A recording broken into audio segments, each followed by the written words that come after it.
আসসালামু আলাইকুম। আমার কবুতরের একটা ঘটনা ঘটছে, আর আমার সাথে যেই ঘটনা ঘটছে এটা এর আগে ঘটে নাই।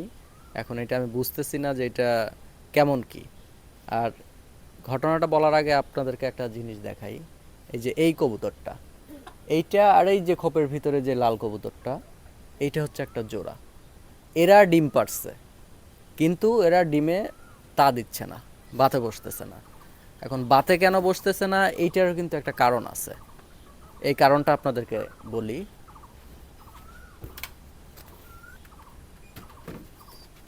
আসেন, এই যে দেখেন, এই যে এ হচ্ছে হলো পুরুষ কবুতর যেটা এইটা, আর এই যে মেয়ে কবুতরটা দেখেন এইটা। এদের যে আগের যে বাচ্চাগুলা এইটা যে ওই পাশে ছিল। আর এই যে দেখেন, দেখছেন, তিনটা ডিম, তিনটা ডিম কিন্তু বাতে বসতেছে না। আর আর এই যে যে আর কি এদের ডিমের মধ্যে তা দিচ্ছে, এটা হচ্ছে এই কবুতরটা।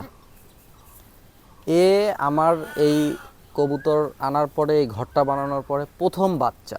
আপনারা হয়তো বা আমার ভিডিও যারা নিয়মিত দেখেন তারা জানেন, এ হচ্ছে প্রথম বাচ্চা। এ একটা মেয়ে কবুতর, কিন্তু এর আমি এখনও কোনো জোড়া এনে দেয় নাই। কিন্তু সে জোড়া ছাড়া ওখানে গিয়ে একটা ডিম পারছে। আর ওই যেই এক জোড়াটা দেখাইলাম, ও ওরা দুইটা ডিম পারছে। এ এরকম কাজ করে, ওদের ডিম আর এর ডিম একই ঘরের মধ্যে পারার কারণে এ ওই ডিমের মধ্যে যায় তা দিচ্ছে। আর ওই ওই দুইটার একটারও বসতে দিচ্ছে না। এ সারাদিন বসে থেকে ডিমের মধ্যে তা দেয়। মানে ওর দুইটা ডিম আর এর একটা ডিম, এই মোট তিনটা ও নিয়ে নিছে আর কি। এখন এর ডিম তিনটা এর, এ বসে থেকে তা দিচ্ছে, কিন্তু এর কিন্তু কোনো জোড়া নাই, এর কোনো মানে এ তো ফিমেল, মেল কোনো কবুতর নাই। এখন এ যে ডিমটা পারছে সেটার বাচ্চা উঠবে কি না, বা আরেকজনের ডিমে বসে থাকে আর এর ডিম তিনটা মিলায় তা দিচ্ছে, ওই ডিমগুলোতে বাচ্চা উঠাইতে পারবে কি না, বা সেই বাচ্চাগুলা উঠলে পরে বাঁচাইতে পারবে নাকি, এটা নিয়ে আমি একটু দুশ্চিন্তায় আছি। এখন এইটার ক্ষেত্রে সে কী করণীয়, আপনারা যারা জানেন অবশ্যই কমেন্টে আমাকে লিখে যাবেন। এই যে দেখেন, ডিম নিয়ে আসে এই যে বসে পড়ছে। আর এই যে এই খোপে আরেকটা এই যে উপরে আইসা বসে আছে। আর ওইগুলো হচ্ছে হলো ওর আগের, মানে এই ডিম পাড়ার আগের যে বাচ্চাগুলো এগুলা। আর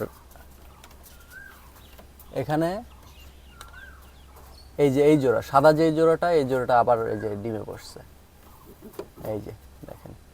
আর আরেকটা হচ্ছে আমার যে সিঙ্গেল কবুতরটা, এটা হচ্ছে দেখেন এইটা, এও সিঙ্গেল, তবে এ মেল না ফিমেল এখন আমি বুঝতেছি না।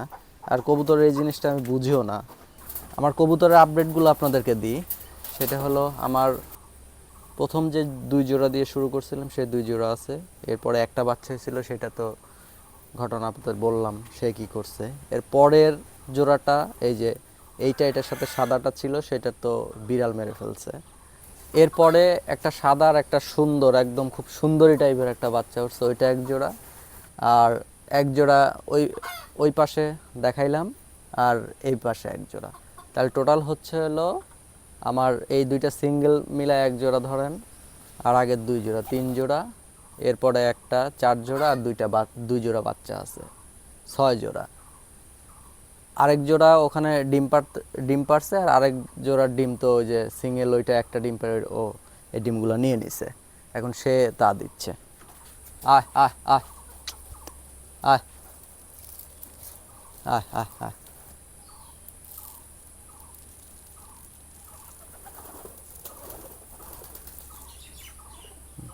যে কবুতর পালনের সার্থকতা এইটাই। এই যে মানে কবুতর আপনার ডাকলে কাছে চলে আসবে। কবুতরের সাথে এই যে একটা মহব্বত, বা এরা তো আসলে সুন্দর প্রাণী, মানে পাখির মধ্যে এই কবুতরটা অনেক সুন্দর। এই যে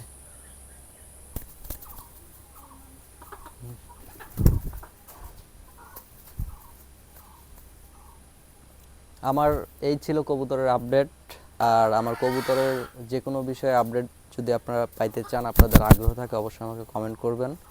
আমি আমার কবুতরের আপডেটটা দেওয়ার চেষ্টা করব।